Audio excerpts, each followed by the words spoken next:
2014-15 sunshine હોસ્પિટલમાં મેં આવ્યો હતો મારા પપ્પાને લઈને.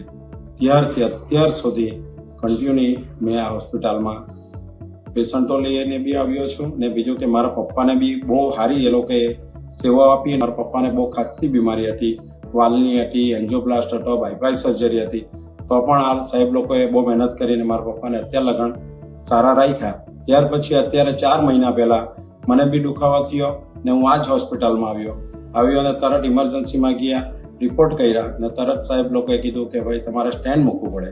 તો પછી સ્ટેન્ડ મૂકીને મને આઈસીયુમાં દાખલ કર્યો એક વર્ષ. ત્યાં બી મને બહુ સારી એવી સર્વિસ મળી. મારી સર્જરી પ્રિતેશભાઈ પારેખ સાહેબે કરી હતી, એન્જિયોપ્લાસ્ટ કર્યા હતા. ડૉક્ટર પ્રિતેશ પારેખ, હું સુરત ખાતે સિનિયર ઇન્ટરવેન્શનલ કાર્ડિયોલોજિસ્ટ છું અને આઈ એમ affiliated with sunshine global hospital પ્રિડોમિનન્ટલી. લઈને વર્ષોથી મારો પેશન્ટ હતો, ફોલોઅપ કરે રેગ્યુલર. 2004થી એ મારા પેશન્ટ હતા જેને હાર્ટનો બી પ્રોબ્લેમ હતો, વાલનો બી પ્રોબ્લેમ હતો, એન્જિયોપ્લાસ્ટી બી થયેલી અને રેગ્યુલર ચેકઅપ કરાવવા આવે. છાતીમાં દુખાવો થયો, ફાધરની આવી પરિસ્થિતિ હતી એટલે એને ખ્યાલ હતો કે આવો દુખાવો થાય તો મારે ઇગ્નોર નહીં કરવું જોઈએ, કારણ કે એને ડાયાબિટીસ પણ હતું, એને બ્લડ પ્રેશર પણ હતું.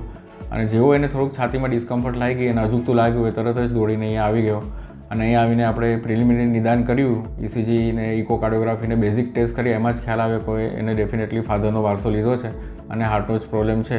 તરત આપણે એમને એન્જિયોગ્રાફીમાં લીધેલી, 2 નળીમાં એને બ્લોક આવેલા અને એમને એન્જિયોપ્લાસ્ટીથી એની સારવાર કરી અને વિધિન 48 અવર્સ આપણે એને ડિસ્ચાર્જ કરી દીધા.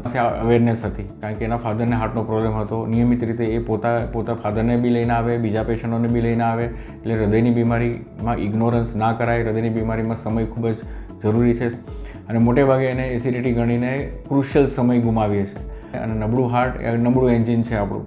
ગાડીનું એન્જિન નબળું હોય તો ગાડી વ્યવસ્થિત રીતે ના ચાલી શકે. એવી રીતે હાર્ટને નુકસાન થાય. હાર્ટનું એન્જિન નબળું, આપણું હાર્ટ નબળું પડી જાય તો આપણી ક્વોલિટી ઓફ લાઈફમાં રિમાર્કેબલ સફરિંગ આવતું હોય છે.